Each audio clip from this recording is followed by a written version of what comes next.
Olá, está começando mais um Revista TST, o programa do Tribunal Superior do Trabalho. Veja o que preparamos para a edição de hoje. Vaga de garagem com matrícula própria pode ser penhorada para pagamento de dívida trabalhista. Usina de cana-de-açúcar deve ampliar condições de ergonomia. O Ministério Público do Trabalho pedia a adoção imediata de providências para diminuir o risco da atividade exercida no viveiro e a compensação por danos morais coletivos pelo descumprimento de normas de saúde e de segurança. Ministro aposentado do TST, João Oreste Dallazen, recebe homenagem após morte aos 71 anos. Você confere tudo isso agora no Revista TST.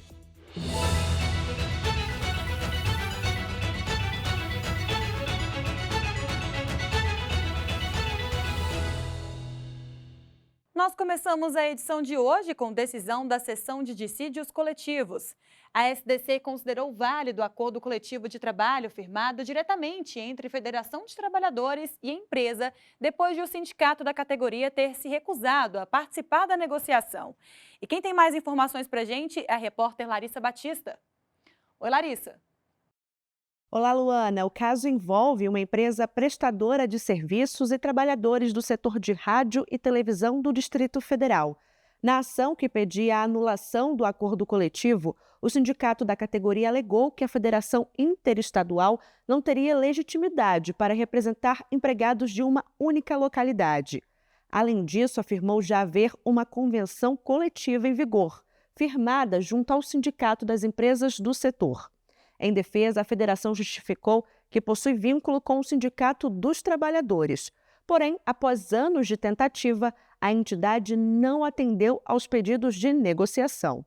O Tribunal Regional do Trabalho da 10ª Região, que abrange Distrito Federal e Tocantins, negou o pedido de anulação do acordo. O TRT entendeu que a entidade sindical se recusou a negociar, não apresentou justificativa para isso e teria demonstrado receio de que a decisão adotada por uma nova Assembleia prejudicasse os pisos salariais já conquistados pela categoria.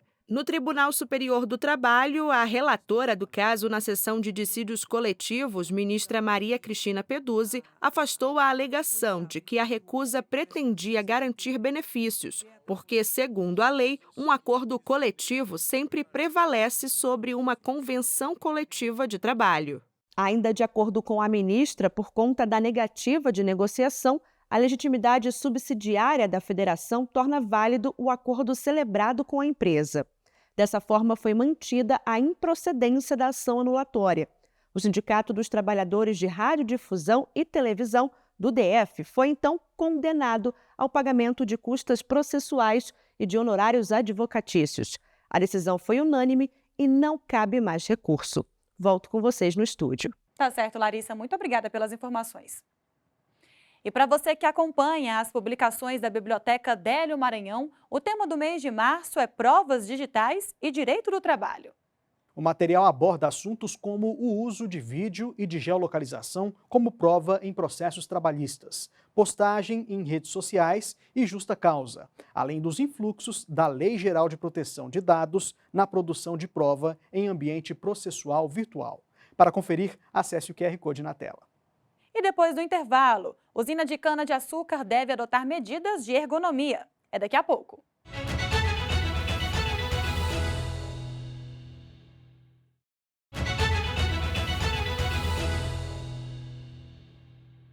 Fique agora com alguns destaques das turmas do tribunal. A vaga de garagem de um imóvel com matrícula própria não é considerada bem de família e pode ser penhorada para o pagamento de dívida trabalhista. É o que prevê a jurisprudência do TST. Esse entendimento foi aplicado pela segunda turma em um caso que envolvia a penhora de um apartamento. Vamos falar com o repórter Daniel Vasques, que acompanhou o julgamento e tem mais detalhes desse caso para a gente. Oi, Daniel. Oi, Anderson. O apartamento e a vaga na garagem, que ficam próximos à orla de Balneário Camboriú, em Santa Catarina, pertencem à sócia de uma empresa e foram arrematados por R$ 687 mil por uma outra empresa durante a fase de execução de uma ação trabalhista. Ao recorrer da penhora, a sócia da empresa e dona do imóvel argumentou que mora com a filha no apartamento e que, por se tratar de bem de família destinado à moradia, ele seria impenhorável. O Tribunal Regional do Trabalho da 9ª Região, no Paraná, não reconheceu a condição de bem de família do imóvel. O entendimento foi o de que a sócia não comprovou que residia no apartamento na época da primeira tentativa de citação pelo oficial de justiça. Essa seria uma condição necessária para reconhecer a impenhorabilidade do imóvel. Como ela teria se mudado para o apartamento após a citação no processo, a conclusão foi de que a arrematação do apartamento em leilão era irregular. No TST, a proprietária contestou a exigência de residir no apartamento antes da ação judicial para a proteção do imóvel como bem de família. A relatora do caso, ministra Liana Scheib, concordou com o argumento. A magistrada destacou que esse requisito não está previsto em lei e enfatizou que a parte contrária deveria ter indicado outros imóveis da sócia, o que não ocorreu. Como ficou evidenciado que a empresária, de fato, vive no local e não tem outros imóveis, a arrematação foi invalidada. No entanto, ficou mantida a possibilidade de arrematação da vaga de garagem situada no mesmo edifício e que tem matrícula própria no registro de imóveis. A ministra Liana Scheib ressaltou que o entendimento quanto à possibilidade de penhora da vaga de garagem segue a jurisprudência consolidada do TST. A decisão foi unânime. Eu volto com vocês no estúdio. Vale lembrar que ainda cabe recurso dessa decisão. Daniel, muito obrigado pelas informações, bom trabalho para você. Na 8ª turma, uma usina de produção de etanol de Santa Vitória, em Minas Gerais, foi condenada a adotar medidas para prevenir futuros danos e a melhorar a ergonomia para pessoas que trabalham no setor de plantio de mudas. A decisão leva em conta que a empresa ainda não havia concluído a implantação das determinações quando uma perícia foi realizada. Na ação civil pública, o Ministério Público do Trabalho pedia a adoção imediata de providências para diminuir o risco da atividade exercida no viveiro e a compensação por danos morais coletivos pelo descumprimento de normas de saúde e de segurança. Um laudo pericial constatou que no local trabalhavam 40 pessoas. Parte das mudas era preparada no chão e parte em mesas elevadas. Na época, os peritos demonstraram que a usina já vinha adotando medidas para minimizar os riscos ergonômicos do local. Com base no documento, o Tribunal Regional do Trabalho da 3ª Região em Minas Gerais entendeu que não seria necessária a concessão de tutela inibitória para obrigar a empresa a adotar ações para prevenir futuros danos aos empregados. Para o TRT, as mudanças iniciais já indicariam que as condições de trabalho ergonomicamente prejudiciais não iriam ocorrer novamente. Em relação ao dano moral coletivo, o regional concluiu que o viveiro havia violado regras que regem a saúde e a segurança no trabalho, como a entrega insuficiente de equipamentos de proteção individual e o fornecimento de instalações sanitárias em número inferior ao estabelecido em norma regulamentar.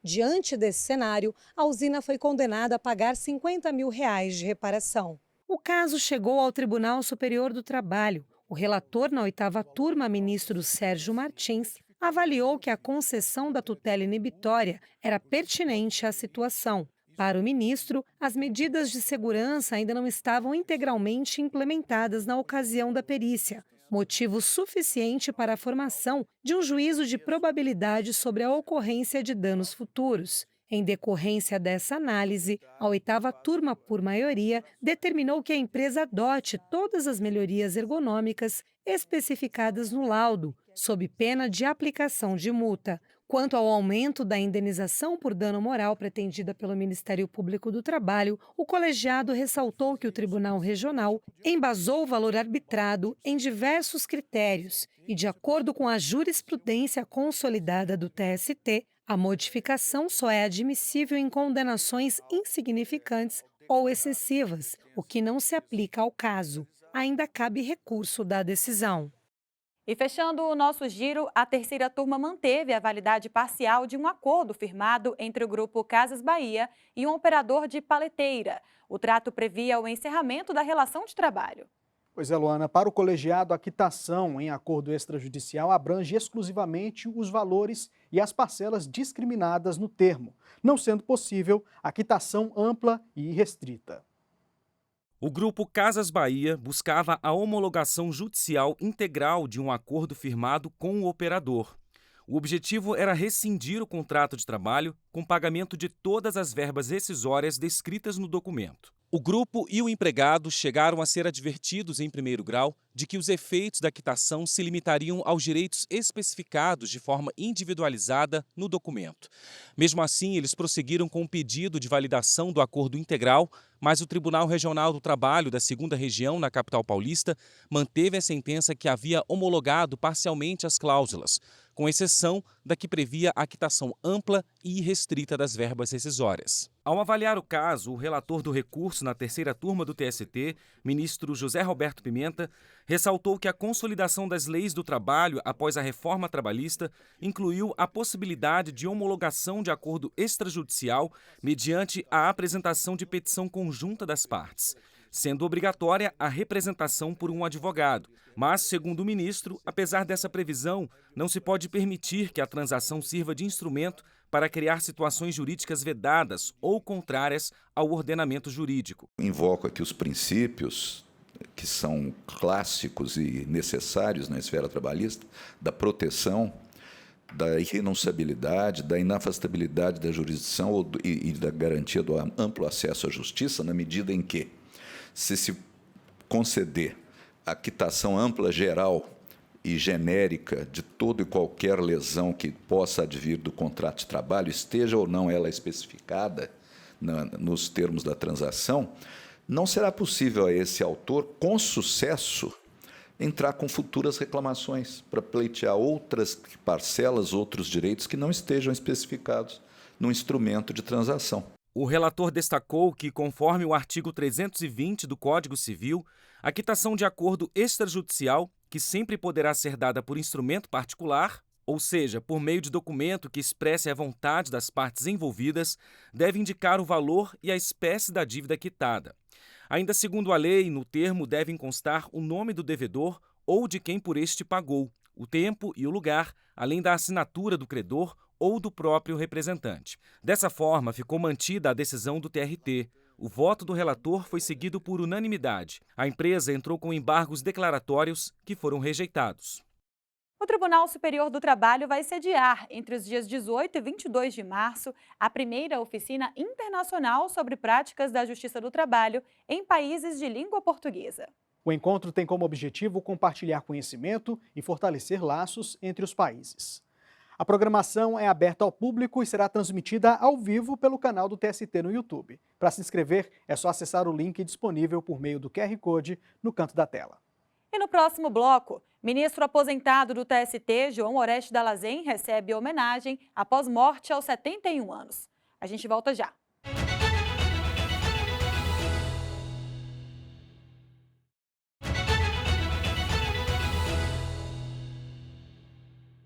Morreu aos 71 anos, em Brasília, o ministro aposentado do TST, João Oreste Dallazen.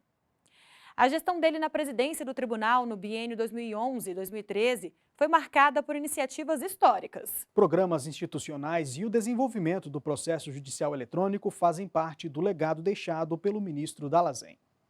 O Tribunal Superior do Trabalho decretou luto oficial em homenagem a João Oreste Dallazen. Durante as sessões de julgamento realizadas no TST, ministros da Corte prestaram homenagens ao magistrado, que morreu aos 71 anos. Ao abrir os trabalhos da Seção 1 de Dissídios Individuais, a Corregedora-Geral da Justiça do Trabalho, ministra Dora Maria da Costa, falou sobre as contribuições do colega para o Poder Judiciário e para a sociedade brasileira. O ministro Dallazen combateu o bom combate e deixou como legado inúmeros ensinamentos à comunidade jurídica nacional, além de iniciativas que perduram até nossos dias. João Oreste Dallazen nasceu em Getúlio Vargas, no Rio Grande do Sul. Em 1980, ingressou na magistratura trabalhista como juiz do trabalho substituto e foi promovido ao Tribunal Regional do Trabalho da 9ª Região no Paraná em 1993.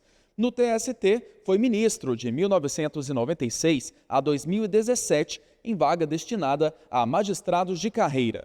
A gestão dele na presidência do tribunal, no biênio 2011-2013, foi marcada por iniciativas como o programa Trabalho Seguro, lançado durante as obras de construção civil dos estádios da Copa do Mundo de 2014. O ministro Dall'Azen também foi responsável pela implementação do Programa de Combate ao Trabalho Infantil da Justiça do Trabalho. Em 2012, durante um seminário sobre o tema, ele chegou a se emocionar ao falar da própria infância. Não me vanglorio, porém, de haver sido menino trabalhador precoce, porque praticamente não tive infância.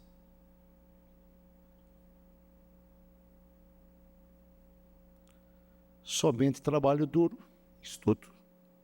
O trabalho precoce da criança, mesmo que acompanhado de estudo, como se vê, é nefasto e sempre nefasto.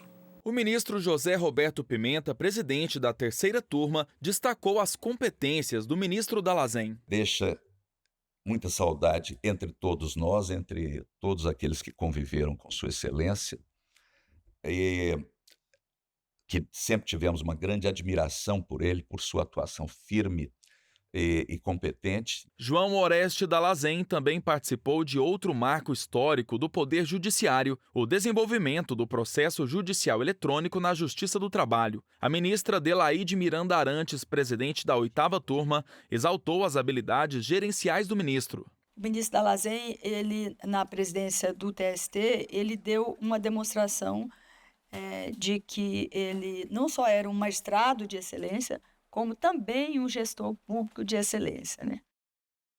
Confira agora outros destaques da semana na Justiça do Trabalho. A atuação judicial em audiências sobre assédio moral e sexual na Justiça do Trabalho vai ser tema de audiência pública no TST em 25 de março. O objetivo é receber contribuições da sociedade para a elaboração do protocolo para atuação com perspectiva antidiscriminatória e inclusiva do Judiciário Trabalhista. Para participar, aponte a câmera para o QR Code na tela e se inscreva.